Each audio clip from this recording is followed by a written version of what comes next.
Yeah, we're just going to be talking about practicum for an hour, where I'll be integrating embodied enlightenment. Okay. Right now, are you talking quietly or normally? Or That's my pretty normal. Pretty normal? Okay, maybe try speaking a little bit louder. I can try speaking louder. Yeah, that sounds good. So that everyone's able to hear what I'm saying. Good. Okay, and then let's see how this picks up. Oh my God, we're gonna get on the floor? No. Oh, for those of you that want to be on the floor, there are yoga mats. And if you want to be in your chair, you can stay in your chair. So it's up to you how you feel best in your body. Right? And you have the options. You can also, if you want to at the beginning, direct people who are hard of hearing to sit at this table or closer to this table because this is where the Microphone is. Okay, that's good. All right, let's see how this picks up.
Mic here, and that's this thing. So the idea, hi everybody, welcome to the 1:30 practicum.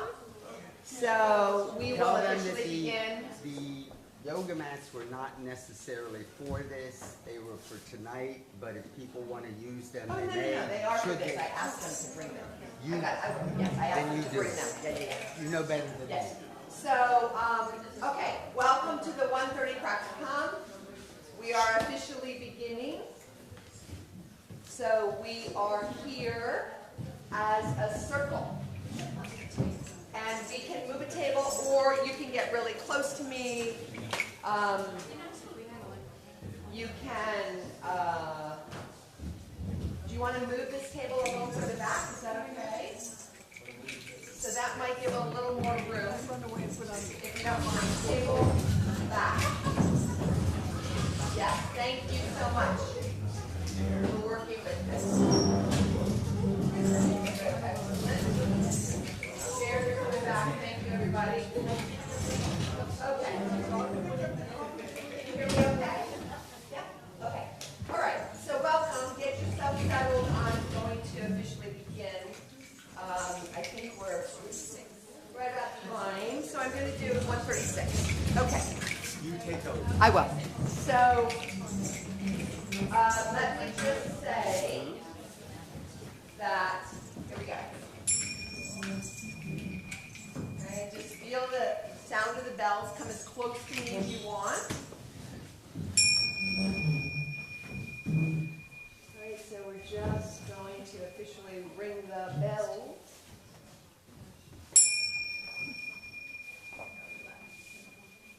And officially calling in the circle. So I'm just going to explain a little bit about what we'll be doing. And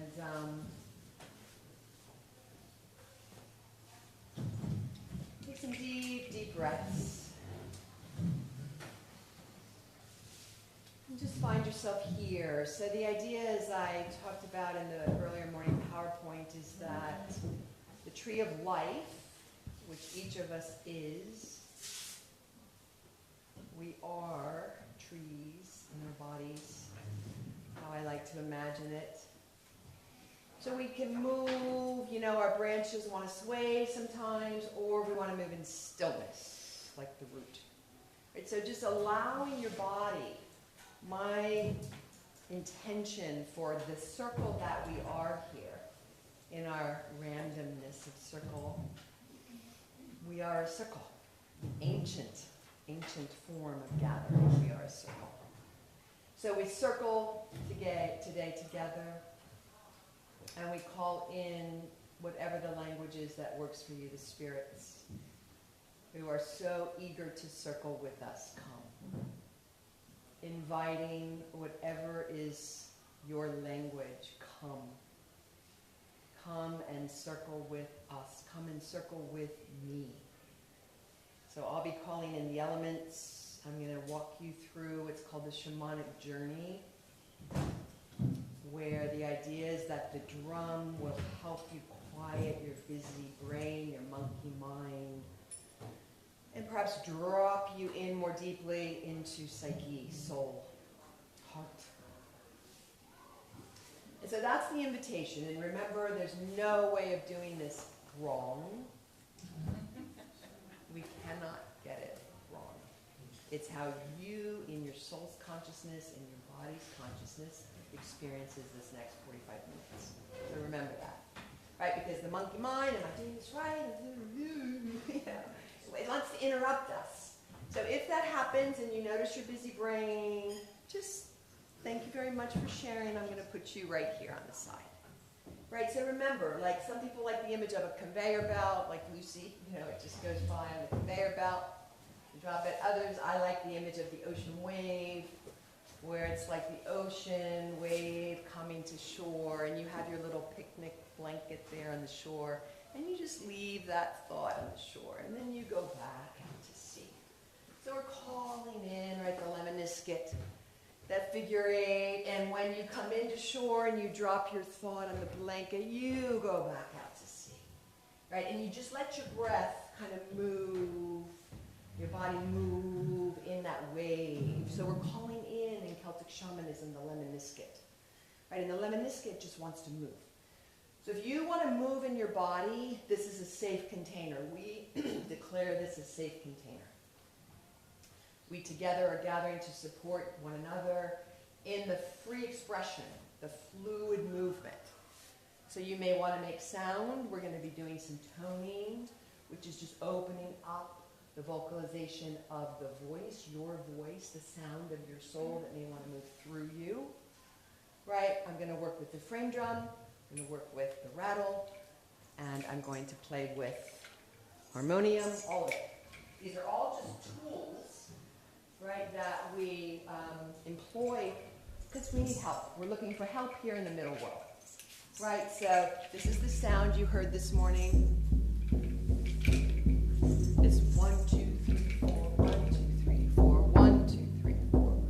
And the shamans speak of moving into magical flight, that non-ordinary consciousness. So I'm going to take you on a shamanic journey. I'll walk you through it.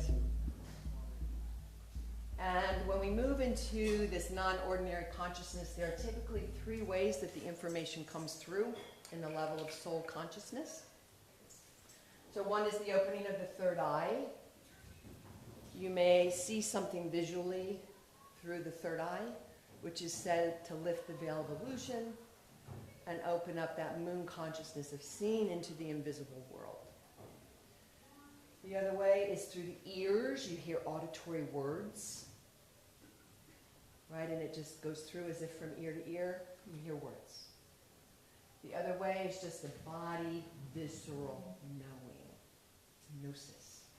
The body just comes into something. It feels. You may shake, right? That's a releasing. So let that happen. I say it's like a good orgasm, you know, but it's an energetic release. That your body's just releasing anything that you're carrying that's no longer needed.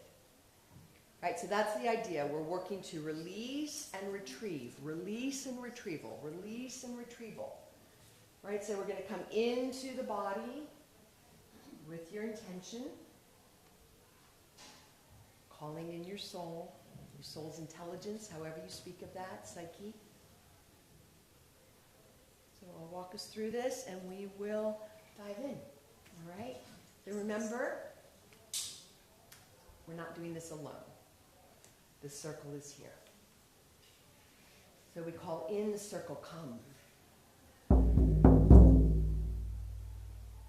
Come and play with us. Come and teach us. Come and speak to us. Reveal yourself to us. We seek. We are hungry, the great hunger. To know and be known, to love and be loved, to see and be seen. Come. So finding your intention, moving into your inner vision. See if anything comes for your specific intention. What do you bring here today in your heart? I'm doing some mantra. You can join me if you want to. Sat Nam. Calling in the Sat Nam. The truth of my identity. Om Sa will be a mantra. I am, that I am, that I am. Om Sa.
throat space. The color is blue.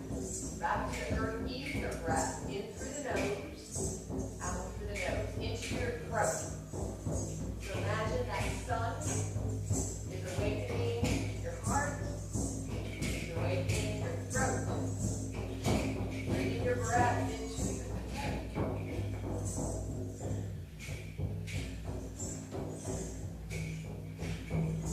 Going up into the third eye, breathing that breath up into your third eye. They move consciousness, awakening that ability to see into the invisible world. Moving up into the crown, breathing your breath up into the crown, through the earth, into the breath, in through the nose, out through the nose.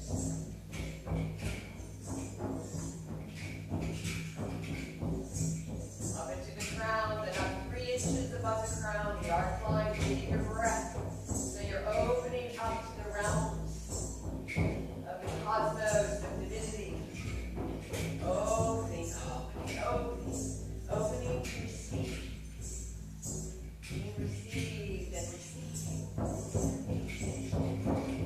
Then moving all the way up to the ordeal. Colors are red, orange, golden sun, green, blue, indigo, purple, white, gold. Now imagine these energies circling around your auric field, circling, circling, circling. Perhaps circling to the right, circling to the left. The colors are red, orange, golden sun. You start circling, circling with the energy. Just let them carry you away, into magical flight. And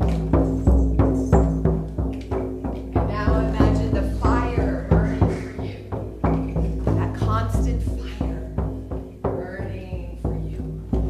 We're going to call in our spirit circle. So there you are, the fire ceremonies.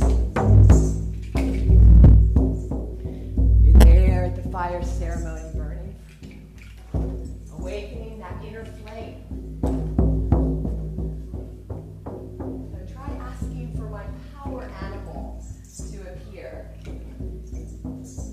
Calling in the power animal. Perhaps calling in spirit helpers that have aided you on your journey. Spirit beings. Who wants to join me? Calling in the circle. I'm here. Join me.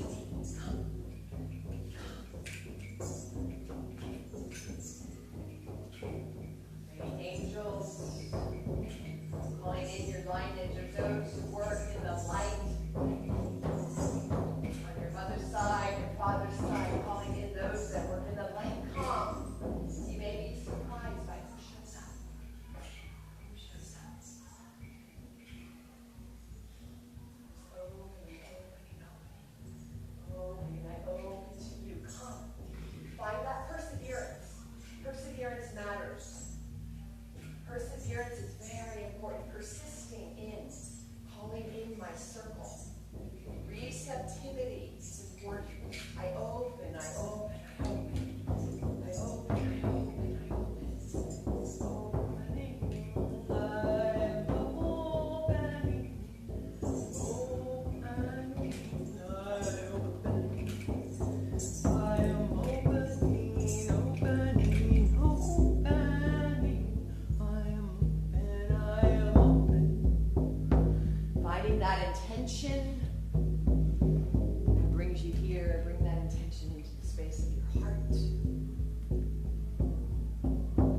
letting your body move.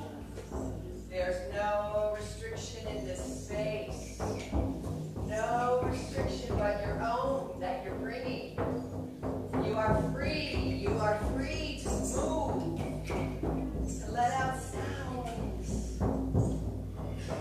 Free to fully express whatever's in that body. Any sound. Yeah, thank you. Let's see how long this lasts. Yeah, it's a fire, all right. We are lighting the fire.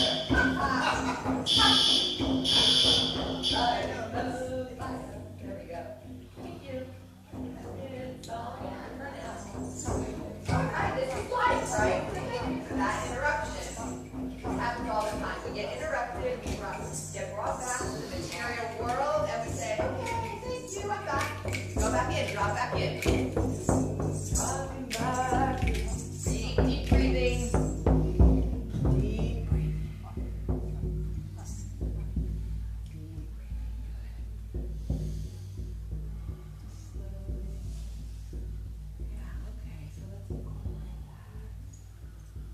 That's how it goes.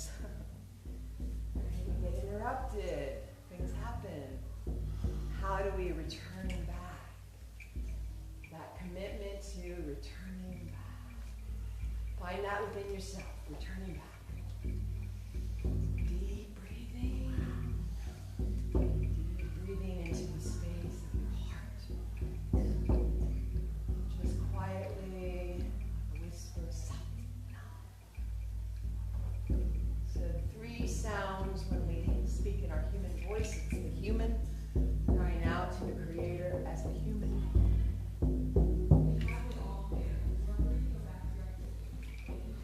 The whisper is the lover calling out to the beloved. The third language of consciousness is the silence, where the sound just overtakes you. You just feel it.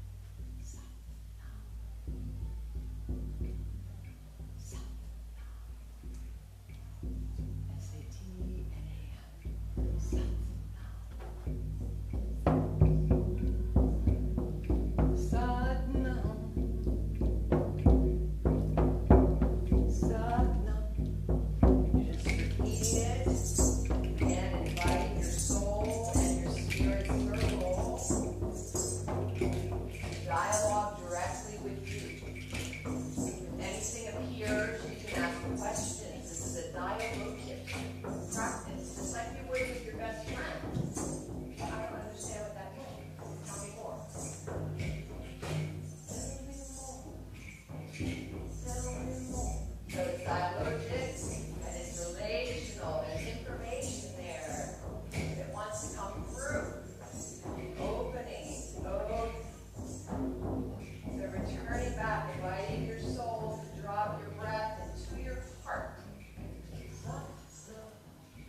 Through the third eye, visually, comes through the ears, auditory messages, comes through the body, through gnosis, viscerally.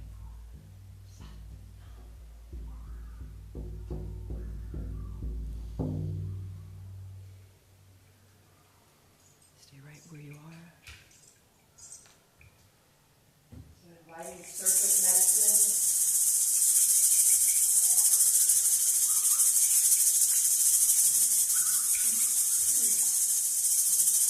Calling in, she who sheds her skin, inviting yourself to shed the layers that are no longer serving you. Layers of identity, perhaps. Layers of attachment to things no longer serving you.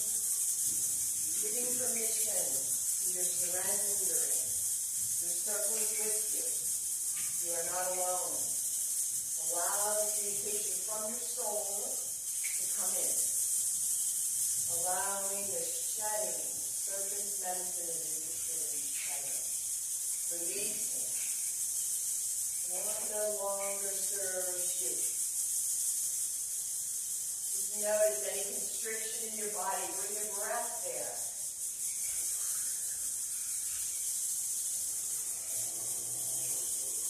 Bring your breath into spaces where you're maybe tight or constricted. Holding on, perhaps to everything you believe, and just letting it go. Every exhale breath is your release. Every inhale breath, receiving any information that's trying to come through. The soul's intelligence, the body's intelligence, I open to you, I open to you. Just noticing what do I need to let go.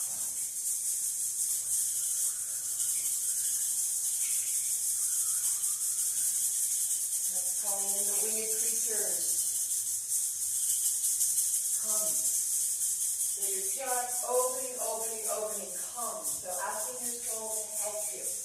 What wants to come through? Your body may want to shake, that's releasing. Let your body shake. You may want to make sounds.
Inside is my guide. Inside is my guide. Listening inside.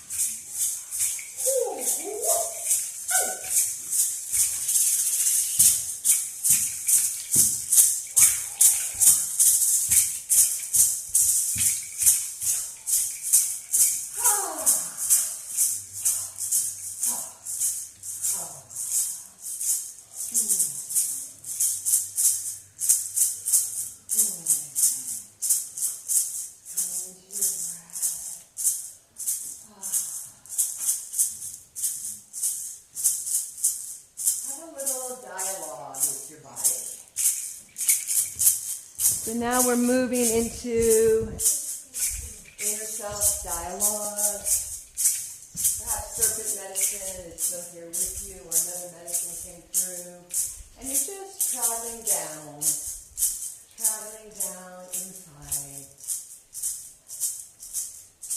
And you send a message to your soul's intelligence, to your body's intelligence.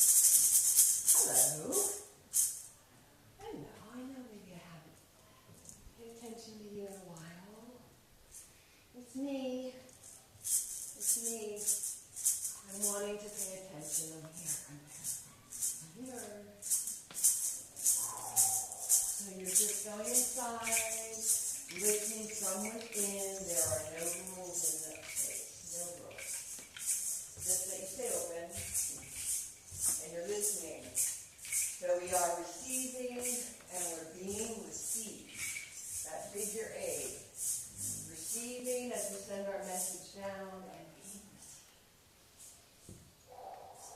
dropping down like you're scuba diving down into that beautiful Atlantic right outside our windows.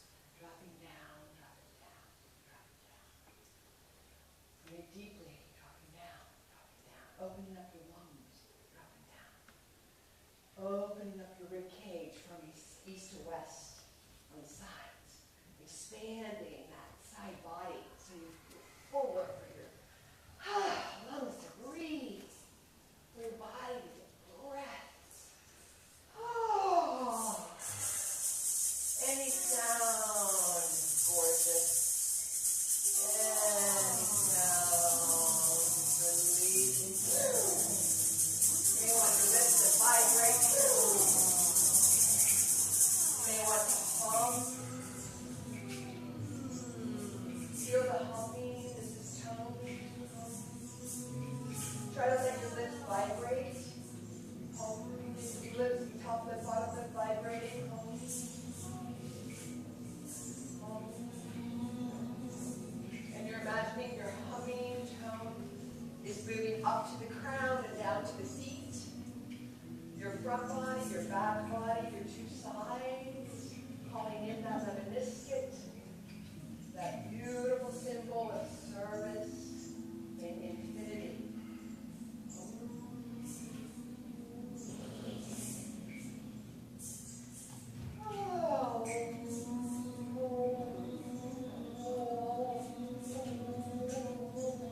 Play with sound in your body. What sound does your body want to make? Drowning on. Oh, let your body make it sound.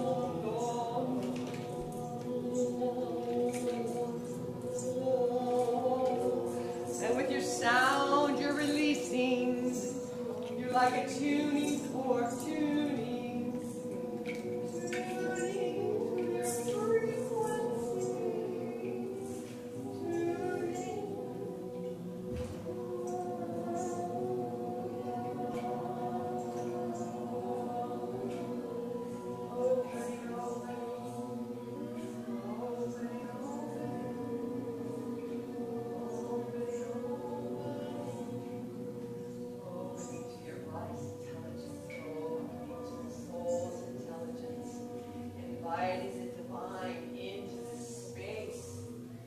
I have prepared for you.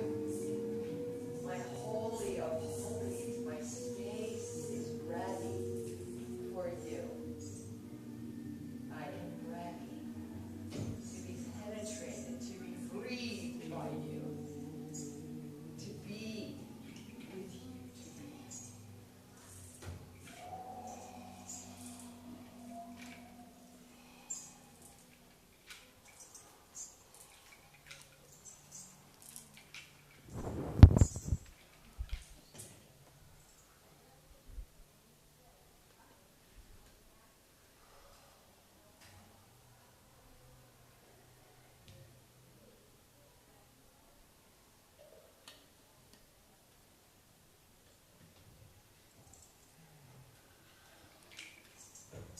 Imagine you're just opening from the inside. Does any information want to come through? I'm listening. I'm listening.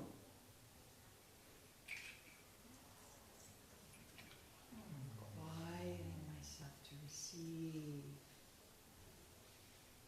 I am ready to receive. I am open. I am open, opening, opening, opening.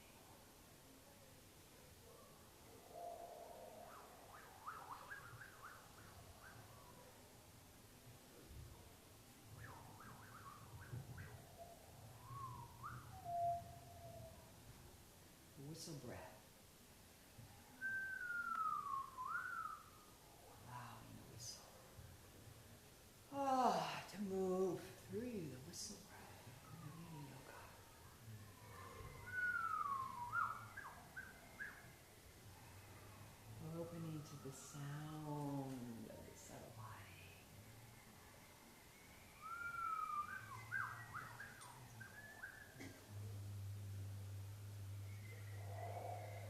creature of earth and sky. Creature of earth and sky. Earth and sky. Any sound that wants to come out. Toning, just giving sound, vocalizing.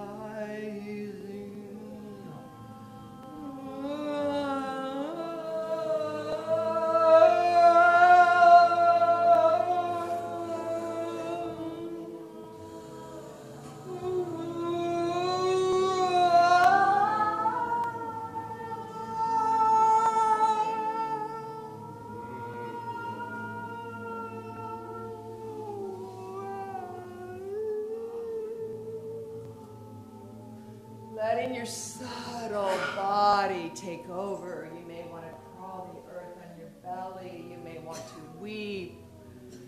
You may want to scream. You may have terror and fear.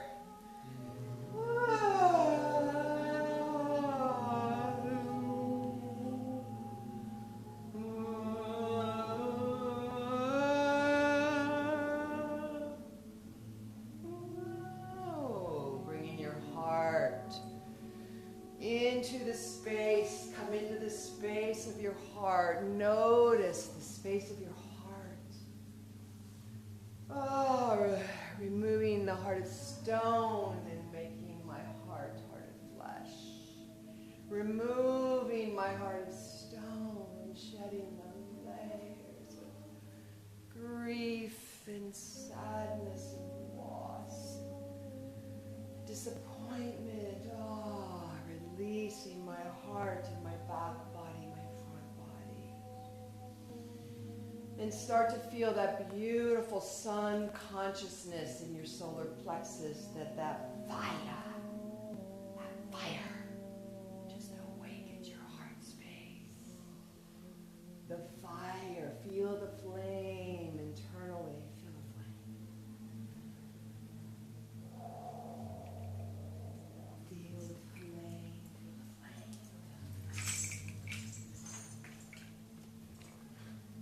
Feeling the flame, opening your heart space.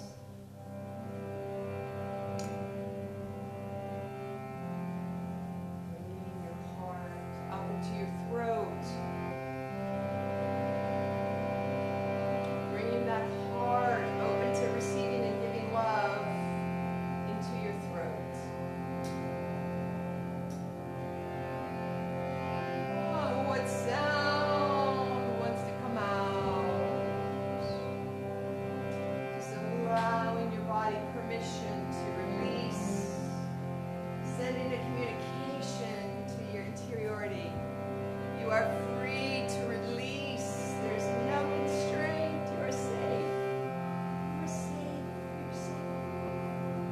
I'm learning how to keep you safe. Just releasing sound, releasing movement.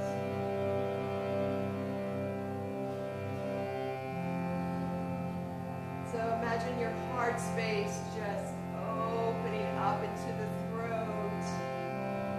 And that inner axis, called the axis mundi, is just electric with radiant light from your root up into your stomach, up to your solar plexus, up into your heart space, your throat, your third eye, your crown, your arc line. Feel that inner axis mundi, your shushui. It's electric. It's feeding your body with light. The light body is being awakened. Perhaps feeling feathers flying all around you, feathers fluttering for your awakening. Feathers, the winged creatures fluttering for your arrival to your light body, your lightness of being.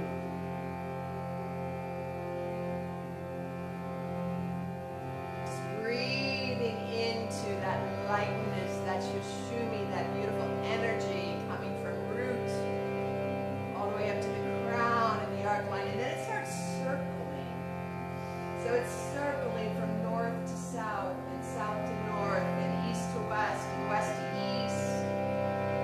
that light starts moving diagonally, it's following its own pattern, moving in your interior body into all the nooks and crannies, the places maybe that need love, need release, need permission. Just letting it go, letting it go, letting it go, giving your body permission for self-expression, freedom of self-expression. There are no constraints. We are free. I am free. I am free. I am free. Magical flight. I am free. I'm not holding back. My throat is no longer choked. No one is choking my throat. I am opening, opening, opening. I am releasing. Giving it to the fire, giving it to the earth, giving it to the water, giving it to the fire and the earth and the water and the air. I release.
Spirits are coming through from this land. We welcome you. Come. We welcome you. We listen. We are here. Thank you for all that you did to love this land. Here, come through. We're here. Come through. Come through. We are open to you. Opening. Come through.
taking a moment to offer gratitude to the spirits that showed up.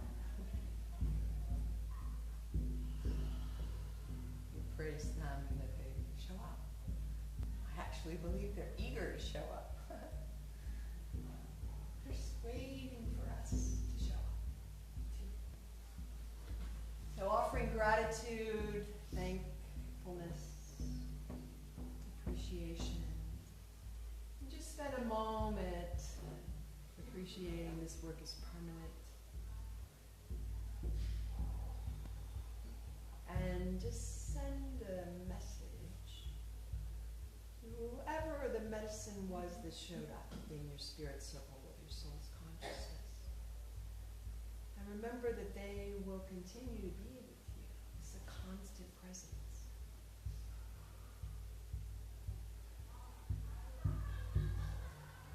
So they are there, perhaps wanting to join you every day, every moment, whatever it is. So this external support structure starts to move internally. We are fully connected internally, externally, internally, externally. So whatever the communication needs to be, give yourself these moments to just offer gratitude. To say what needs to be spoken. And to ask them, is there anything more? Anything more you'd like to say to me, that you'd like to show me, that I will continue to work with? One last moment to see if there's more to receive.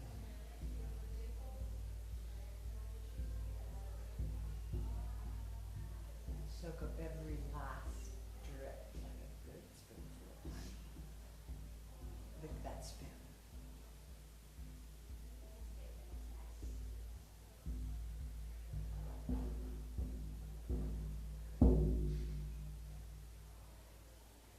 See, right where you are, I'll jump fast, slowly bring you back.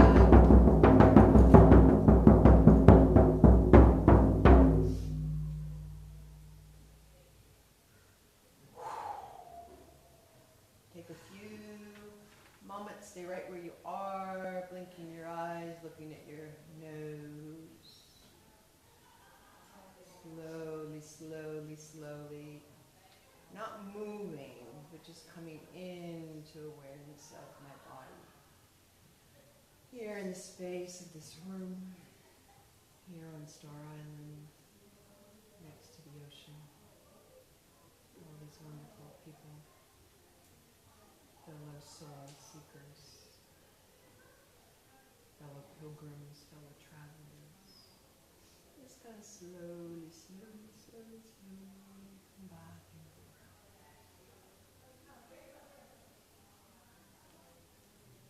And just feeling your body.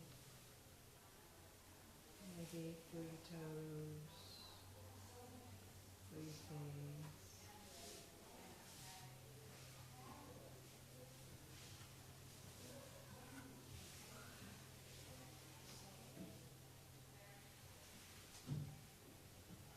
When you're ready, opening your eyes.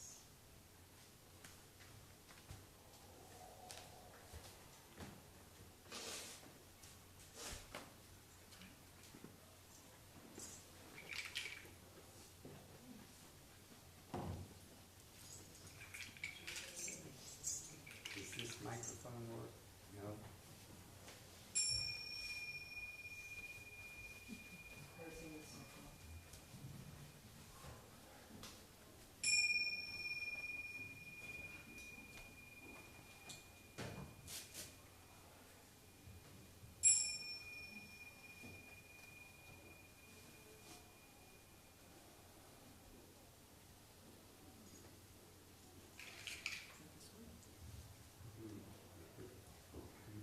This one works.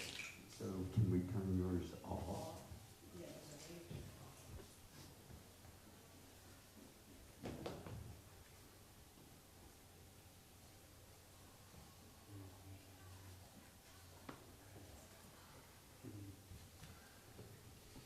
When we apply the of spirituality in the faith process introduced this morning, there's usually a point in a group when almost everyone shifts.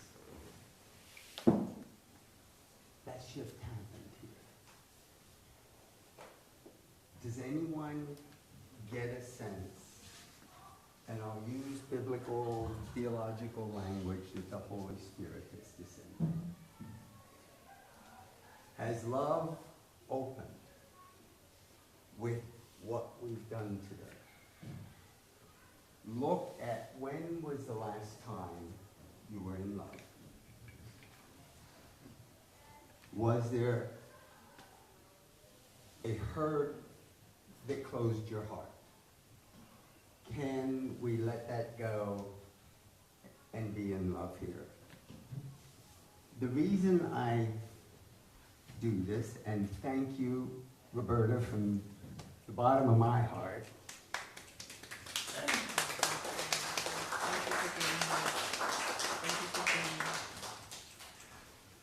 because that has to do with my introduction of our next speaker. Our next speaker is in the next room, virtually waiting. And this is Julia Mossbridge, who, virtually, I did not meet her or know much about her until Stephen Ragsdale introduced me to her. And she's one of the rare persons that I can fall in love with. So, she and I had a conversation, and I'll bring her in a minute. All right, to be continued. Thank you for coming, everyone. So Mike and I will be doing this for this tonight. I think it's 7:30, 7:45. Mike, you and I. Yeah. So thank you for sharing. Beautiful to have you.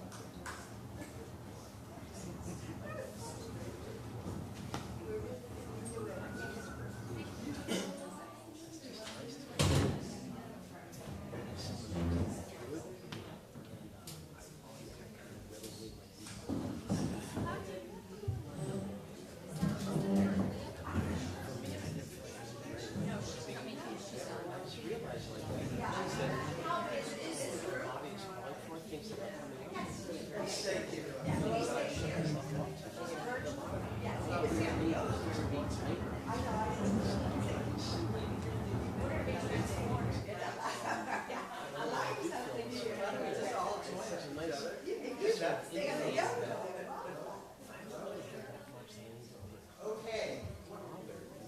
This is how it works here. So, Julia, I just told them how I met you through Stephen Ragsdale, and that you're one of the few persons that I could immediately fall in love with. So, I am bringing her across the threshold. Hey, Julia, I'm carrying her across the threshold to be a part of our congregation. Thank you for coming. Did she see you? I don't know. Did you see Stephen? So, your smile is infectious. Let me hook you up to our system so they can... Now we are married. Now we are married. Yes. Hold on. This has to do that. No, it isn't.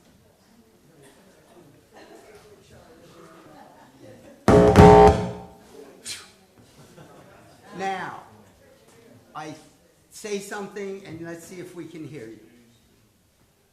Here I am. Am I on the screen up there? Yes. And I will actually see if I can. Julia's just such a personable person. Let me see if I can have her actually. Can you see the audience? I can. Hi, And everybody. give her Can talk. they hear me? Julia, I mentioned earlier, is one of those people who has written a book, The Calling, a 12-week science-based program to discover, energize, and engage your soul's work, right? And she's an expert in the science of precognition. One of those things that I'll correct my statement from her. I did not say we would not go into psychic phenomena and telepathy and precognition and quantum entanglement. It's just that my work doesn't take me there. We can all go there if it happens. So, Julia, I'll turn it over to you, and you can try your slides, and you are incredibly welcome, and we're so sorry you're not able to make it. Yeah, thank you. I'm so sad not to be here. So can someone give me a thumbs up if you can hear me? Yes. Oh, there's so many thumbs up. Fantastic. Okay. So my deal right now, before I start the talk, is that I just want to give you some context. The reason why I cannot be there with you, and I really wanted to, is that my husband got diagnosed for the first time with lymphoma a week ago, or a week and a half ago. And I tell you this because people tend to not talk about it or somehow keep cancer secret, like it's a family secret or something, but my attitude is like, tell all the people what you're dealing with. Because it's really hard to be a caregiver for someone who has cancer in the midst of also trying to work and be caregivers for other people. So I'm in a tough situation, and I decided I couldn't come out there, and I needed to be with him. But I miss you, and I wish I could be there. That's one thing. The other thing is that I wanted to do both. While I was at Star Island, I had planned to do both a talk on the science as well as an experiential. And I think I only have an hour here with you. So I've decided to split up this hour into a talk on an intro to the science and then an experiential, because I can't stand not to do both. So I hope that's okay. That's what's going to happen. And may we ask you, your rocking chair is having us feel seasick. When you say you, are you referring Not, to yourself? no, I've had others. So I don't know. I'll try not to do it. It's Okay. really hard. So rocking Yes, I know. Yeah, so rocking and moving is something that I implicitly do as sort of a neuro calming Absolutely. maneuver. It's harder for me to speak without movement. I could try not to rock. I will try. And we we'll will see how it try. goes, but I might. And we will I'm try already to. starting rocking. That's fine. And we will try to tolerate as much as we can. Yeah, it's my way of being. Yeah. All right. So actually, when I share my slides, I'm trying to rock less aggressively. When I share my slides, you'll see me just as a little person in the corner, and that might be helpful if you get seasick. I've never successfully given a talk without some movement, so I doubt it. Great. I doubt that there won't be any movement. Okay, great. I'm going to go ahead and put this in slideshow mode. Okay. Wonderful. So this is really like a synthesized and extended set of talks that I've given from 2020 to 2025. I sort of selected from different talks over the last few years to try to pull together what the heck I wanted to say to you all and what I wanted to hear from you about when we briefly discussed this. And so I think I've got the talk. So one was with the Advanced Manufacturing and Space Economy Interagency Working Group, if you can imagine that. Or two of them were. One was for the Convergent Aeronautic Solutions at NASA Group, and then one is at Northwestern University. So very different places, but they were all very interested in the idea that we may not understand all there is to know about consciousness, and we may not understand all there is to know about time. Also, I am coming here from Mossbridge Institute, which is my small consulting company, the University of San Diego, Department of Physics and Biophysics, the Loomis Innovation Council at the Stimson Center, and TILT, the Institute for Love and Time, the nonprofit I founded in 2019. So let me just start by saying Subjective time in the West seems to work like this. So you have stuff that happens, your experience of the now travels along.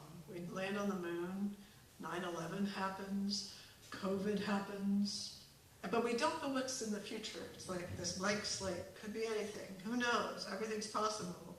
You know, maybe we'll have flying cars. This is how we've learned to, in the West, think about time.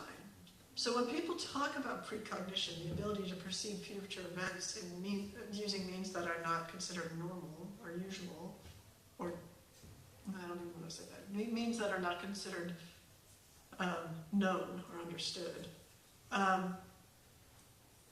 they get confused because the future is supposed to be this blank slate. But the deal is, as Ursula Le Guin said beautifully, we think that time passes, it flows past us, but what if it is we who move forward from past to future, always discovering the new? It would be a little like reading a book. The book is all there all at once between its covers, but if you want to read the story and understand it, you must begin with the first page and go forward, always in order. So the universe would be a very great book, and we would be very small readers.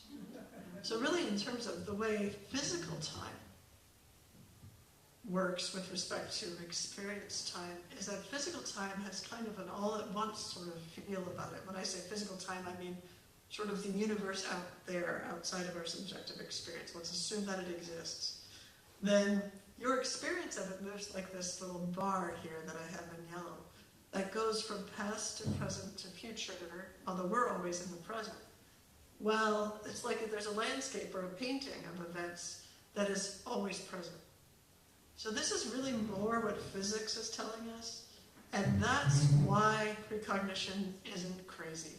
So if information about flying cars and COVID and 9/11 can sort of leak backwards in time, then if it leaks backwards in time to our minds, that's precognition. So what I do is, in my work, I assume that both of these instances are real. The instance of subjective experience, where we say the future, who knows, it's a blank slate, and the physical reality with subjective experience embedded in it. These are both real. This is real to our one way of looking at it. This is real to another way of looking at it. So that's all fine. We'll just include both of those models. We don't have to choose one as being right. Probably both of them are lacking in their accuracy in some respects. Question. Did someone ask a question? Noise from someone walking by. Oh, okay. Yeah, it's hard to differentiate that. Thanks. So yeah, questions at the end if we could, because as I'm trying to tame my rocking, it's harder to maintain that. So precognition can be thought of as informational time travel, except it's subjective, so it's subjective informational time travel. The information that comes to us from the future in precognition could be subjective or objective. It could be a subjective feeling like, I have a precognition that in the future I'll feel sad, right? Or it could be objective information from the future. I have objective information that tomorrow something inducing my sadness might happen. So this informational time travel is what I'm calling the transfer of this information from here to here. And what makes it precognition is it's the reception is subjective. So the receiver has a subjective experience of information. This subjective experience could be conscious or it could be unconscious. In fact, if you look at all the different forms of precognition, which in the past I've also called predictive anticipatory activity as a way to sneak it in. Whoops. There we go. As a way to sneak it into the mainstream science conversation. But after about 10 years, people figured out it was precognition. But it worked for about 10 years. And but anyway, it's anticipation of this future event that has multiple instantiations. And these instantiations I like to divide on these two axes. So the y-axis is how conscious you are of the content of the precognition. So for example, in conscious waking precognition, you are completely aware, like I am awake, all of a sudden it flashed in my mind that something was going on with my husband, and it is true, or that happened in the next, day. Then over here, some of the least conscious are behavioral or physiological precognition. Behavioral precognition is tested with, how quickly do you press a button in response to a future stimulus. Physiological precognition, how does your physiology change in response to a future stimulus? So that's the consciousness axis. The x-axis is the lead time. So for short lead time, which are these really unconscious ones, the 500 milliseconds to seconds, that's when I say lead time, what I mean is between the response and the event that causes it in the future. And so you're just going to have to let me say stuff like the event that causes it in the future, because I don't have time to break down like the philosophy of causation. But generally, it looks a lot like something is causing it from the future. And then here, a long lead time, like the most conscious version. Then you have compulsive, just so I can fill out this chart so you know all the pieces of it. Compulsive precognition is like, oh, I'm just compelled to go into the next room and I don't know why. And then it turns out there was someone in trouble, or there was the thing you needed just before you left for the hospital, or whatever. Dream precognition is actually the commonly reported form of precognition, which is where you have a dream about something that happens the next day or the next couple days. And it can be in the lead time of minutes. Usually the longest that you could associate a dream with what it's precognizing is weeks, but sometimes it can be years. So I have worked in the area of behavioral precognition, physiological precognition, dream precognition, and conscious waking precognition. I haven't done much in compulsive precognition. It's very hard to sort of create a way to measure it because it's so spontaneous. But maybe I will someday do that. Anyway, physiological precognition, briefly going to talk about right now. So this is just an example, and for those who don't like looking at data, just close your eyes and meditate for a few minutes. I'll rock while you're doing that. I just want to explain what this is showing. So this is showing an interesting gender difference, which is an example of one of the many interesting things that can come out when you start looking at any kind of precognition. You find interesting effects that people haven't looked at because most people haven't looked at precognition in general, most scientists. So we know that at the 0 seconds point on both of these graphs, this is time on the x-axis here, we know that at 0 seconds, if you present an arousing stimulus, the change in skin conductance, which is a measure of arousal, generally goes up. What we don't generally talk about is that before you present that arousing stimulus, there's a difference. Partly because we tend to mix the genders, but partly because we don't look before the stimulus. We start our analyses generally, unless we're looking at precognition, we start it right when we present the stimulus. And we assume that nothing would be different over here, consistently. But what I found when I looked before, so this is 10 seconds before they were told, these participants were told whether they were correct or incorrect. For men who are down here, they were much less aroused when they were about to be told they were incorrect than when they were about to be told they were correct. Now, just so you know, their incorrectness or correctness was decided right here at 0 seconds. In other words, they couldn't have figured out ahead of time using normal means or usual means. Let's say uninteresting means. They couldn't have figured out ahead of time whether they were going to be correct or incorrect. It was randomly determined right here at 0 seconds.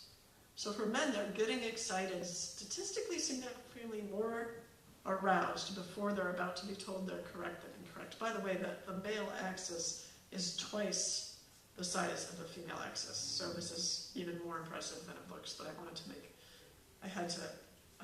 you had to be able to see this difference in the women. So I had to make this axis smaller. Women are doing the opposite. They're getting more interested or more aroused when they're about to be incorrect. This is super interesting when it comes to learning theory, and I don't have time to go into it now. Fascinating. We do know that there are twice as many gambling addicts who are men than women. And in this circumstance where you see this is the very first trial and they're about to be told that they're correct versus incorrect, but they don't have any control over the outcome. This massive response afterwards, and even before, when they're about to essentially win in men compared to women, is super interesting. But anyway, it's these kind of data that I analyzed with a group of scientists, Teresa Tresoldi, Jessica Us, back in 2012, and published in Frontiers in Psychology. And then later it was followed up in 2018 with an additional meta-analysis that showed the similar results. Here's some numbers for those of you who like numbers. Okay. Now I want to talk briefly about conscious waking precognition, to give you a feel for that kind of work and what that kind of work tells us. So, when you think about exceptional human performance, and I do a lot of work in exceptional human performance, what helps people perform exceptionally well in their particular area? One of the things that you learn is that a lot of processes we think are unconscious can actually be assessed with the conscious mind, if you do it right. So conscious precognition is one of those processes, and it can be assessed empirically. And we use so basically the tools are precognitive dreaming, generally, and precognitive remote viewing. We think of precognitive dreaming as conscious because if you remember your dream, then you're aware of your dream, which means you were conscious. You were just in an altered state of consciousness as to waking daily dreaming. So it's a little iffy on that side, but it's close to conscious, right? The basic protocol is you have some experience, whether you're asleep or whether you're doing remote viewing about the future. You record the experience. In this case, this person is having an experience of a moon. You have a period of waiting time. Sometimes it's not very long. Sometimes it can be days to weeks to months. You randomize the potential target. This is if you're assessing this in a laboratory, so you want it to be fully controlled. You randomize the potential targets from a target pool. Let's say the target pool contained a tree, a building, and the moon.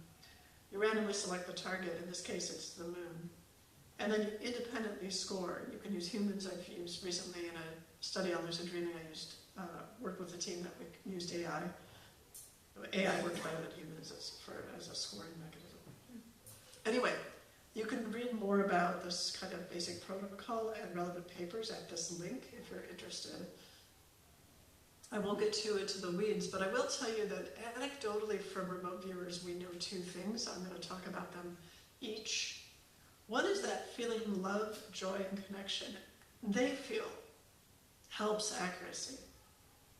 So that makes me ask, okay, I study unconditional love. Sometimes, excuse me, unconditional love in relationship to AI. So it made me ask, does unconditional love support subjective informational time travel? In other words, do feelings of unconditional love support precognition? So that's actually easy to test. You ask people to rate themselves on this. I have an unconditional love self-report scale, and people will rate themselves according to how they feel in terms of unconditional love in that particular moment. And then you have them do a precognition task. So, oh, yes, I was getting all analytical, but I forgot to say, this is to remind me to say, if you haven't heard the podcast, the telepathy tapes, check it out. I'm working with them as on a volunteer basis as a human potential research lead. But the basic premise is that people who do not speak, they call them non-speakers, so people who maybe have autism or severe apraxia, that many of them have capacities like precognition and telepathy.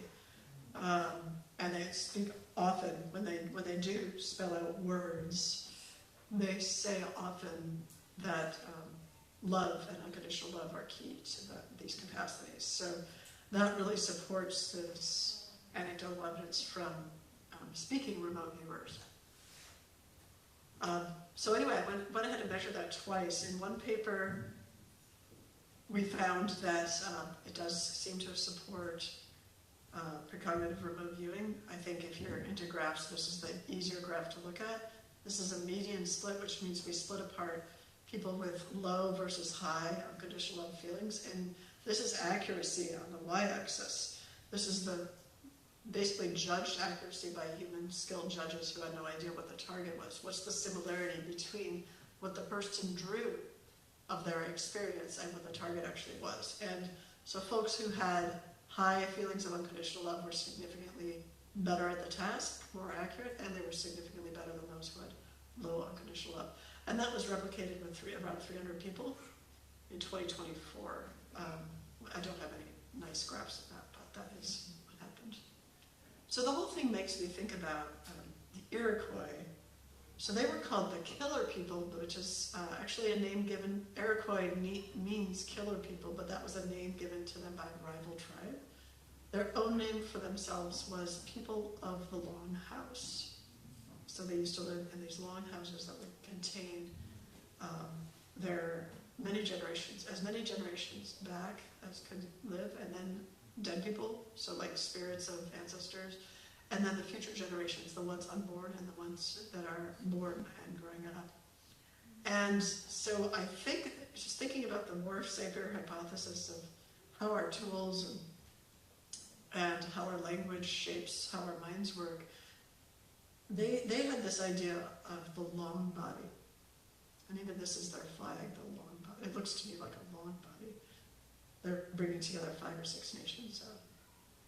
And I think that has something to do with this idea that William Roll talked about. By seeing further in space, the giant can see things coming down the road that are still in the future for the dwarf. Psychics habitually experience places in the present that are in the past or future for the rest of us. They are our giants.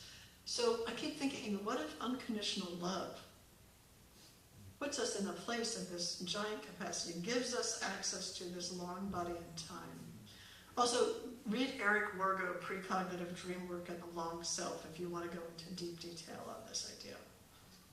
Eric Wargo is a good friend of mine, and he does really great, interesting work about this. Okay, so the second anecdotal piece from remote viewers that I think is important here is that accurate remote viewing supports feelings of love, joy, and connection. In other words, this goes both ways. So the question is, does mental time travel, this practice of mental time travel, informational time travel that's subjective, does that support well-being?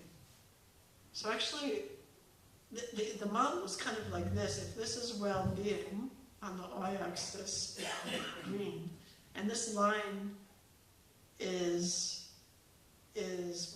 what am I doing here? Okay, this is time on the x-axis. Oh, I got it. If this is your life as it goes, this is what's happening in your outside life. Say something like your husband gets cancer, and all of a sudden your life dips down here because holy crap, that's really hard, right? Okay, and then it comes eventually back up here. If you have a long body in time, you can kind of average over. I remember when I was happier, when things were better. I bet in the future things will be better. And so I'm going to average out during this time. Doesn't mean I'm not going to dip. I'm just going to dip down less low. It's called a balanced time perspective. And over here is like a physics version of the long body traveling through a world line. It's called a balanced time perspective. And it's one of the keys to, I mean, it's several really amazing meta-analyses. It's one of the keys to a powerful career, a powerful health outcome in your life, a powerful educational, taking educational opportunities. Basically, feelings of life satisfaction at the end of 10 years are related to your balanced time perspective, your relationship with your past and future selves. So, with my nonprofit, we got a grant at the Robert Wood Johnson Foundation, and many individual donors helped us out. And that's our team there. And we actually created technology that supports people in connecting with their voice, with their past and future selves. It's called Time Machine. You can go check it out at timemachine.love. And I'll give a copy of these slides to anyone at the conference who wants them. I'll just send them to Calvin if he asks, and I'll send them in a PDF so you could have them. And all these links will be available to you. But in any case, timemachine.love, if you wanted to go try that out, what we found is, in the smartphone time machine paper that I put here, what we found is that people, when they connect with themselves over time, with unconditional love, their well-being just gets really boosted. And so it turns out that hypothesis might be real, and that's part of what the exercises that we'll do. So just briefly, I wanted to talk about objective informational time travel because we tend to worship anything that we consider to be objective in our culture, even though the line between subjective and objective is fuzzy at best. But this is just simply the same thing. So the subjective, either subjective or objective information from the future, in other words, information from the future, leaking back in time, and we have an objective reception of that information. So what does that mean? Objective means I can measure it in the physical world. Now, of course, that measurement is always a subjective measurement because the measurement is experienced by someone. But we make an assumption that there's a physical world out there. So what am I talking about? There's me with one of my many sort of tinkered together physics devices. And what I'm doing there is showing you, first I'm showing you my STEMinist t-shirt, which is awesome, but also I'm showing you, this has a light bulb in it, it has a long tube, and over here it has a detector. And that's really all it is, like a tube with a detector. But using this, I've found a physical principle called causally ambiguous duration sorting. I'm going to run it down for you without going into too many details. But it's the essential point is that photon absorption. So photons are wave particles of light. Photon absorption depends on the future randomly selected duration of emission or absorption. In other words, if I shine a flashlight on for 1 minute, in the first 5 seconds, I will be able to tell you that I'm going to shine it for 1 minute, or, sorry, I said that wrong. If I turn on a flashlight for 5 seconds, and then randomly decide whether to keep shining it or whether to turn it off, in the first 5 seconds, I will be able to tell you whether you're going to randomly select to keep shining it or turn it off, based on the photons that show up in the first 5 seconds. So the effect is replicated many times with my lab and several times in 2 other labs. It seems to be scale-free with respect to time. So in other words, seconds, minutes, hours. In other words, it's just happening. So it could be 5 hours versus an infinite number of hours. And it begins to give you a feeling like time is woven into the fabric of the universe in an all-at-once fashion. In other words, it's very much like this landscape idea. Yeah. So here, just to leave you with some questions of interest to me these days anyway. Does post-traumatic growth support informational time travel? And vice versa, does informational time travel actually support post-traumatic growth? Is unconditional love a mental or physical factor, or both? Are bosons, so photons are a kind of particle called bosons, are bosons the glue that holds mental and physical worlds together across time and space? How will the world change when we understand the interplay between love and time? And how can we support that discovery? That's what I'm thinking about. And before we get into like a few questions on experiential, I just want to thank a bunch of people on this list, especially Callan and Steve and Barbara and IRAS, and everyone at Mossbridge Institute, University of San Diego, the Loomis Council, the Stimson Center, and Tilt Institute for Love and Time. Alrighty.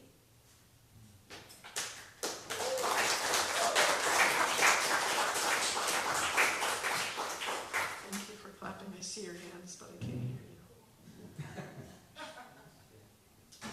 So, any questions before we go on to an experiential? And you should know I cannot Let me get a microphone. Yeah, it'll have to be one person at a time because Right, the way Zoom processes audio. No, I think we can, do we have any questions come up? Is this on? No? It is now. Come up, and I think you can see someone standing here, right? Oh, I can totally see right there. So you can ask her directly and get her response. Hello. Beautiful concept. Yeah. I've always thought of time as being a scalar perception phenomena. For instance, if you look like in your cells, reactions and interactions are happening at millions of times per second. If you look up at Andromeda Galaxy through a telescope, it's just sitting there. And we know that it's moving at an incredible rate of speed. But all of that is relative to a human scale perspective of it. And when you take the idea of light, photons, that move at the speed of light, because that's what they are, basically for them, if they were experiential, they would not be able to sense time passing at all. So from the time they leave someplace like 10 light years away, and they get to where they're going, for them, no time has passed. And then you add into that tachyons, which is faster than the speed of light. All of that, to me, kind of supports exactly what you're saying about it just happening all at the right time, especially when you're dealing with infinite space. So, anyway, thank you. I agree. This is not special. This is an informational law of the universe, and I think there is a space-time trade-off with perspective, just like you mentioned. So thank you. Hi, I have a question Hi. for you. So several of the things that you said, to me at least, I mean, I'm a physicist, it seems like it goes against the current so-called mainstream understanding of relativistic physics and quantum physics and so on. So I'm just curious to know if you've had any interaction with those sorts of people, and how do they regard the work that you're doing? Are you able to actually demonstrate to their satisfaction that what you're saying is really happening and so on? Yeah. So in 2022, I've been working with the quantum retrocausation subset of the American Academy for the Advancement of Sciences for a while. And then in 2022, I co-organized and instigated a meeting about quantum time machines for exactly that reason. And we got about 30 physicists and some ethicists, some neuroscientists like me, from around the world to talk about these questions. And one thing that became very, very clear to me is it is a losing battle to try to convince any particular physicist of any of it, because physicists don't agree with each other. They don't know what time is. They don't agree on what time is. They don't agree on what the standard model is. Literally what the standard model is. So I was like, okay, yeah, no. So no, I don't spend time.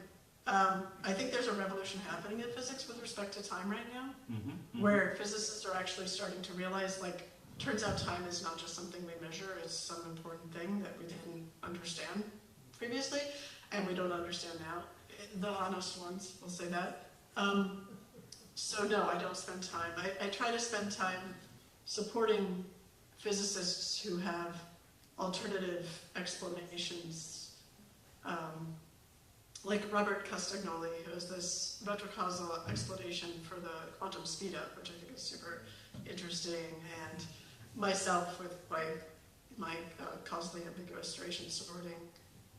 I just had to publish that in the physics journal because that's where it belonged, and I got some pushback. But honestly, there's so much unknown right now that it feels like a really good time to just say, this is what I found empirically.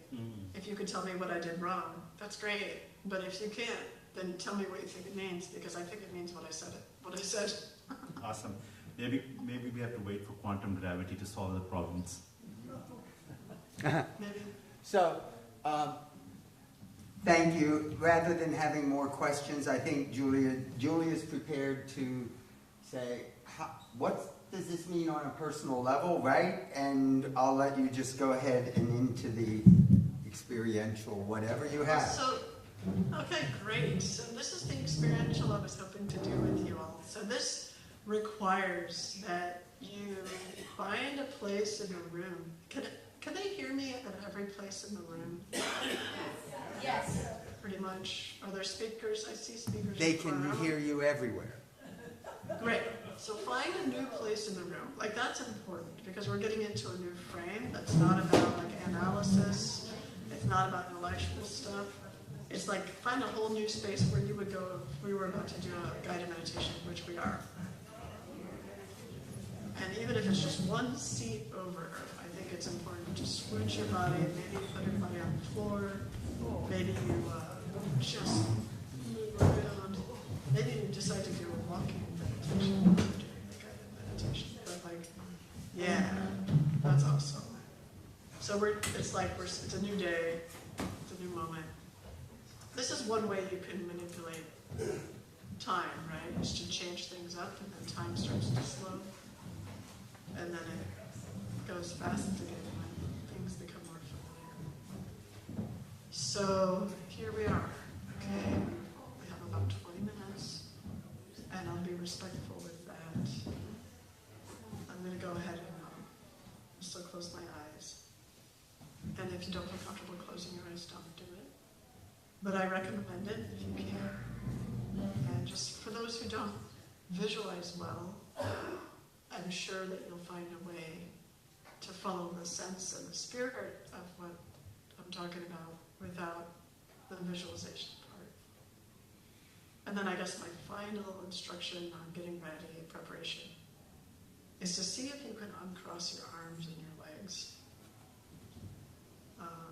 Even if your hands are touching, challenge yourself to just keep your hands separate. It's a way of being a little bit more open and actually calms down your body a little bit. You're less hypervigilant. So as long as you feel safe, otherwise don't do it. Of course, I would recommend rocking. Okay, great. So let's imagine that there's a tree that grows from the center of the earth, and its roots are in the center of the earth. And the trunk of it grows through so many layers of earth, through the topsoil, through the base of this building.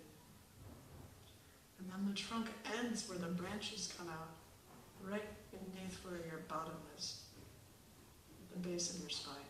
And it's a supportive tree, by which I mean like the diameter of the trunk is really wide. Might be like a redwood or something. So you're not going to fall off of it. It's connecting you to the center of the earth and you can't fall off of it. Maybe those branches come up around you to make a little space for you. Maybe they kind of fall down like a weeping willow. I don't know.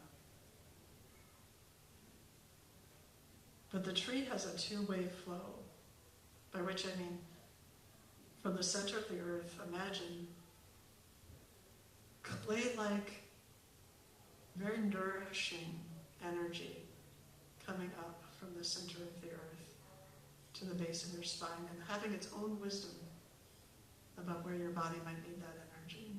And then the other direction, anything that your body wants to let go of, it can have its own wisdom to just deposit that at the base of your spine and let it get carried away by the tree down through the roots to the center of the earth where it gets recycled into clay-like earth energy. So imagine that for a second before we go on, that kind of active supporting.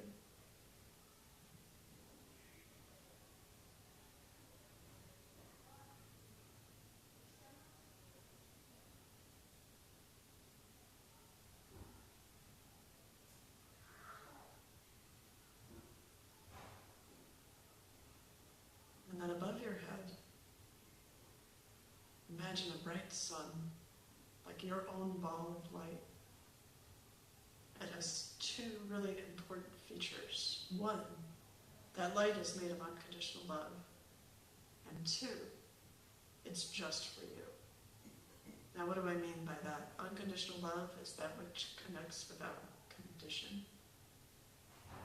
Think of it like a physical force of the universe. And you don't have to create that love. The universe creates it for you. It's like a gift. And then what do I mean by just for you? I mean like, let's imagine it's tuned into your own needs and your own desires. So if it falls on someone else around you, it's not a problem, it doesn't hurt them, it's just kind of neutral. But for you, it's supercharged. Glowing, glittery, golden light coming down, shining on you, on the top of your head, inside your head, your neck and your arms, and your chest and your belly, and your back, your butt, your genitals, your legs, your feet. So you've got two things going on at once. You've got the two directions of the earth energy and letting go at the base of your spine, the tree. And then you've got the sun above you with unconditional love just for you. And it has its own wisdom and finds the places in your body and the area around your body that need more love.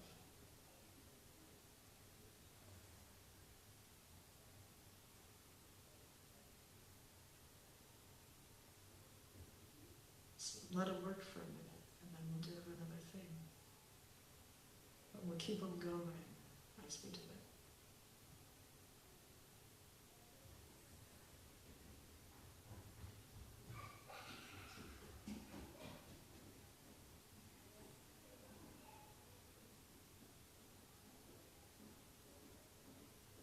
And if that sun runs out of energy, just notice that the universe fills it right back up.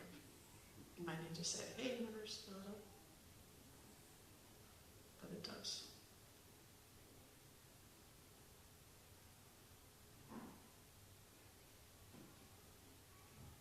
Another thing to notice is if you have an impulse to share that unconditional love with the people around you, remember that they have their own unconditional love that's perfect for them. So this is literally just for you.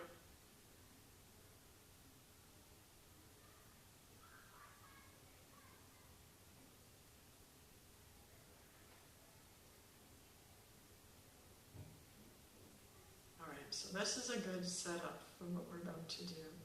And we'll continue allowing this to happen without having to do a lot of work. You don't have to think about it for it to continue to happen. It just, you kind of like set it up and then you're like, okay, next thing. It's like breathing. It's just there. You don't have to really think about it. So what we're about to do is say hello to our past self, one of our past selves and one of our future selves. And I'll guide you through it, so no worries. So the first step is to go into put your attention in the center of your head. Now, when we do analytical tasks, our attention is largely right behind our eyes, which is where we kind of put our attention physically when we're doing analysis. I'm asking you to move your attention back from your eyes a couple of inches so you can draw a line between your ears. That's what I mean by the center of your head. It's back there. Sometimes it helps to move your neck back and go, oh yeah, back here. It's a good place to put your attention and intention when you're doing something creative or with imagination, visualizing.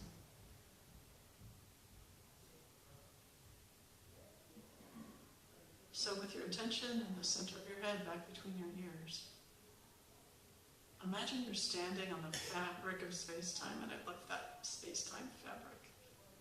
I imagine it undulating like an actual piece of fabric. And imagine that you're planting a flag right in the right here, right now place, right next to your feet. There's like a little version of you standing on the fabric of space-time. And you plant a flag right here, right now. So you're not going to get lost. You're always going to be with that flag. Maybe notice what's on the flag, if there's a color or a word or a shape.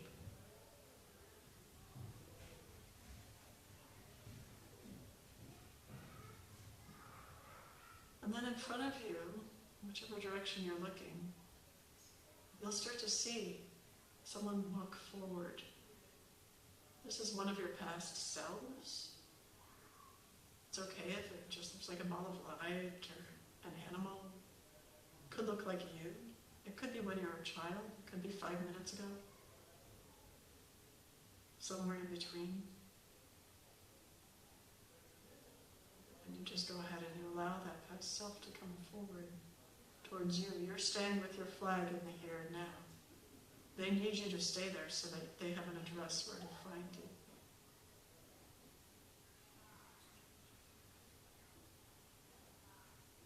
And when you get to, please greet them with love.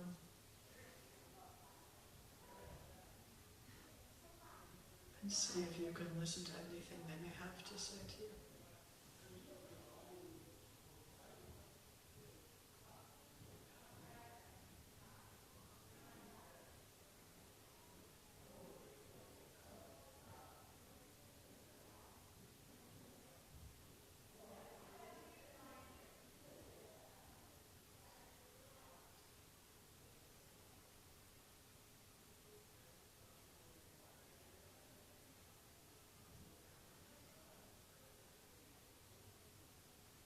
And because this unconditional love from the sun above your head is just for you, that includes your past self.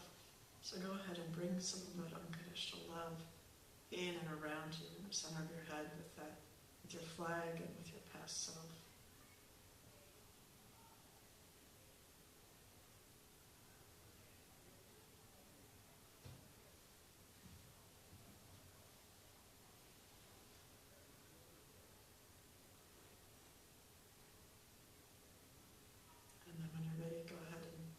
Say goodbye to that past self and know that that past self will always be there, over there in the space-time continuum, anytime you want to visit. So it's not a forever goodbye, just right now.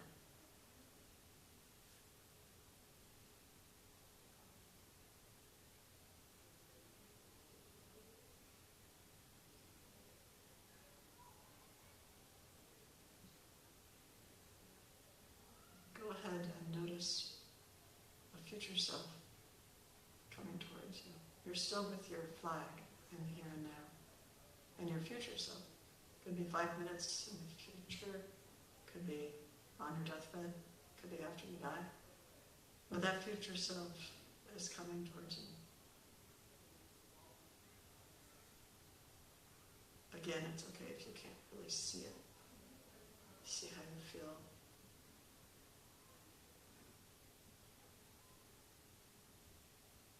And when they're there, go ahead, connect with them however it feels right, and bring in some of that unconditional love from the sun above your head in your conversation.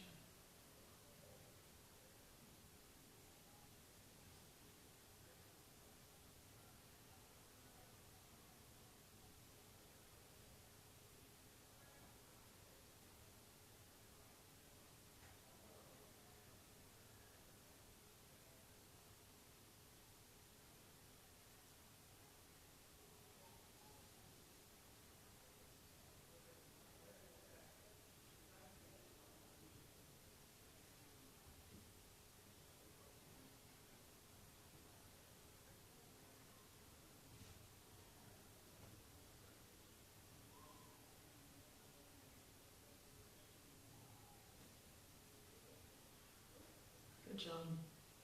And so, give them a squeeze or a hug, kiss.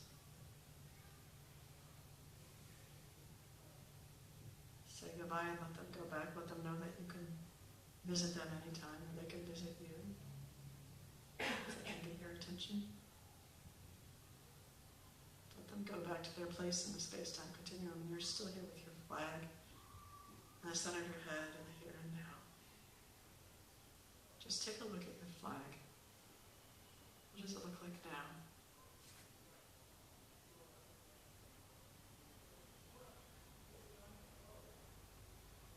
And what do you feel like now?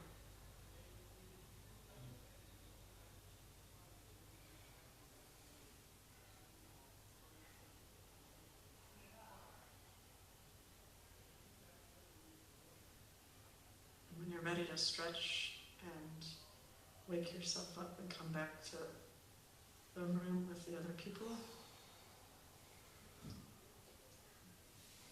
please do. And I'm so grateful we didn't lose power during the meditation because a really big storm just started. here.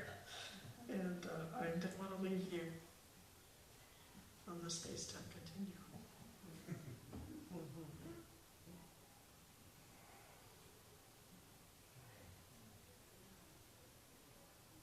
I should stop.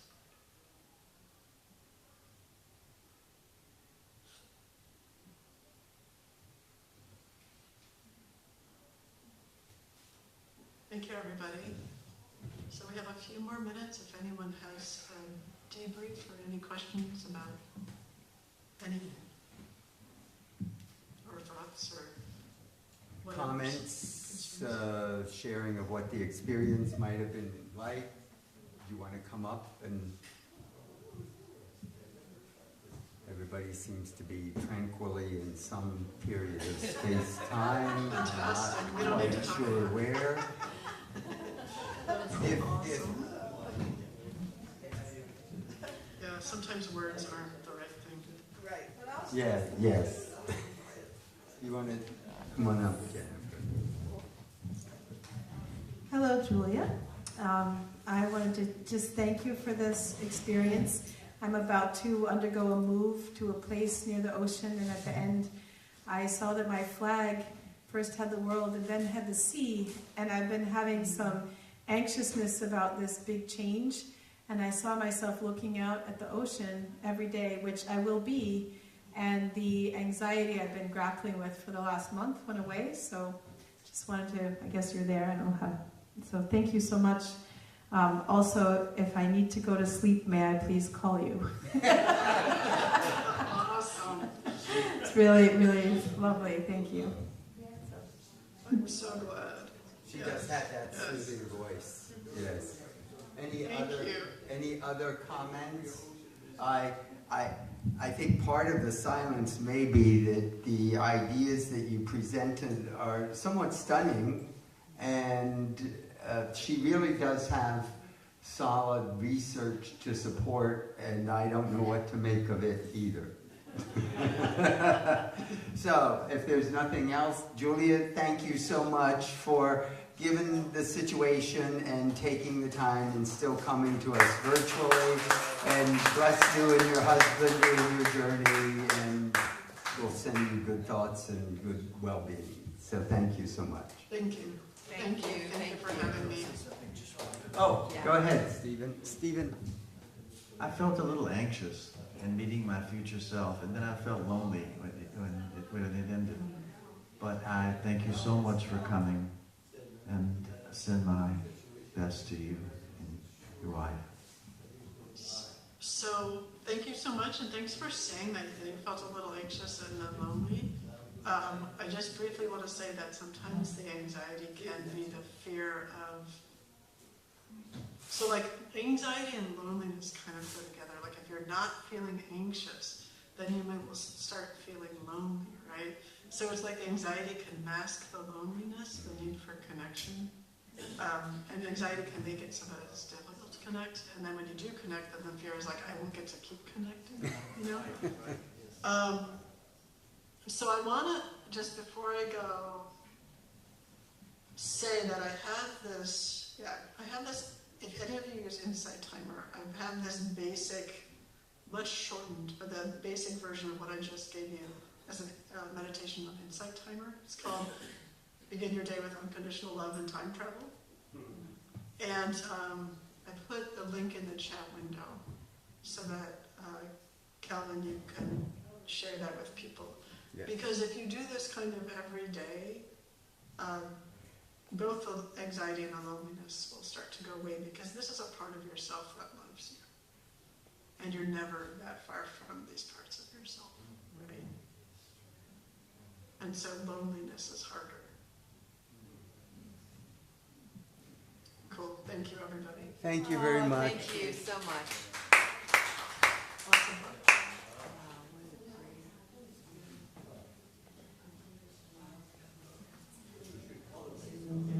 What's happening next? I don't know. Right, what is next? I basically don't want to get up. I gotta get up.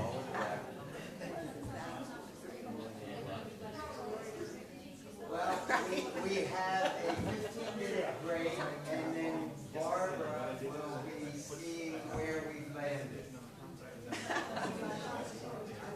I think I copied it, I hope. If not, I will. That was great.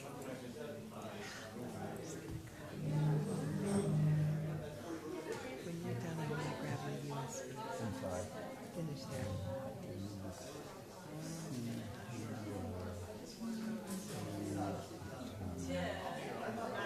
Can I talk to you while you're doing that? You gave me back my USB, didn't you? Okay.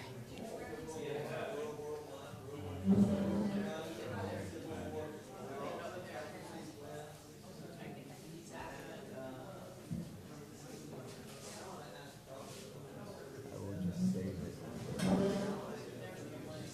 Yes. Will you be sharing all types of sensors? I think what I'm going to do is I'm going to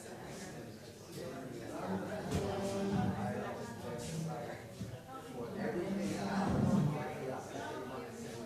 references, slides, so that we access have access to Yeah, that you just put up there. Yes. Yes, yes. And if I don't, please remind me. Good. I'm sorry about the rocking, it was more Cliff than me, but still it was, and of course, once you did the slides. Well, when it became smaller, she was right. No, I know, I was starting to go. yes, it was quite visible. Wait, don't turn it off. Which is the URL? Oh, did I not? Yeah, I think prior to that is HTTPS. Let me. IRAS.com, guided meditation. Yeah, I think maybe I'll do the same while you're taking a photograph. Insight Timer. Julia Mossbridge, and that will probably give you several of her tapes, is my guess. You got? Well, wait, yeah, I want to get a picture too. Okay, because I want to actually see where it takes me. How do you know her? When did you get to know her? Through this conference. I had read her book, and I've heard about her for a long time, but Stephen knows that personally. They've been to some of her workshops, and so I think his conviction had her very excited about wanting to move. She's just had such energy about this. It's really been tough for her to not. I can imagine. Yeah. She really, really wanted to be a part of this. So Amazing. but isn't she wonderful? Incredible. Just something about her. Yeah, the demeanor. that It- she- Yeah, she has a very nice presence. Yes, It and is. that's been genuine the whole time we've Very been genuine. planning this conference and all the ups and downs, and she just lets it happen and shares it. Well, you gave us an example though of a negative. Remember, she said you're better predicting the future or anticipating when you're in a positive mood or you There. feel unconditional love. So if you just put HTTPS in front of what you took a picture of, that's it. It will get you there. InsightTimer.com, right? Yes. Yeah. And then Julia Right, Mossbridge, and she'll Right, have right. multiple Right. things to help you. So we're good. But you had a negative example. Remember, you said you went through a depression and you were convinced that you were going to be killed or something like Well, that. I was paranoid. Well, yeah, paranoid, but Convinced I was going to be killed. Yes. right, yeah, and that was and that didn't. Actually, that wasn't accurate. See, that was right, a good. That wasn't accurate. That was not a prediction of the future No, at all. that's right. So I Right. thought that was an interesting negative example. Your experience was a negative example. And mine was coming from the past. Yeah, was- that's was right. The experience that was coming from the past erupting, not precognition or future. Even Oh, you though mean it was a result of things that had happened in in the the past? past, it just came up and took over. Took over the conscious awareness. Okay. With no it was- explanation. Well, you gave this morning, you gave the example of having physical, remember you said you had the asthma attack? Yes. And when you realized it was sort of, Part of it was psychological. part of it was yes. psychological, that's right. And then also the time you said you were doing a marathon and again, your knee started happening and then suddenly when you realized what it was due to, you kept on going. I thought those are good examples, interesting examples. You're fascinating to me. Yeah. Yeah, I don't know how to take this out without making a loud noise. Hold your ears. No, It didn't do it. Didn't do it. Okay. Or to put Which, it in. by the way, you made a comment that you had the asthma and when you realized that it was grief over. Part of it was over grief. professional caring on Yes. behalf of clients that didn't really need it. Right. And then you said something and something else. I had to physically beat it out of me and get to the bottom of what it was, and then there was an opening in freedom. And what that did was my asthma is, at that point, was exercise induced, had a huge exercise induced piece Okay. gone. So you see me out here running. Yeah, all right, because I also have asthma and I was curious. So now you don't have exercise, doesn't bring Right. asthma on. Right, and a lot of my asthma that just limited my stamina is also gone. But I still have asthma. All right. So But that particular attack. it basically says a fair amount of asthma may be psychological. Yeah. But the foundation for me is physical. Yes, I don't think I'm ever going to get rid of that. But it certainly is easier to live with it now. Yeah, because you've done that. Because of the extent to which it gave me extra freedom and stamina was impressive. That would be wonderful because I have deep concerns about the shortness of breath issues because of asthma. So that's why my ears were burning up all around. It Because just I believe it is things like it struck me that machine was having my bones right. What? That's amazing that you're able to connect the dots. Yeah. That's why I said that was my God for the night. I just asked. All right. You knew that? I saw you talking about Yeah, I was just saying something.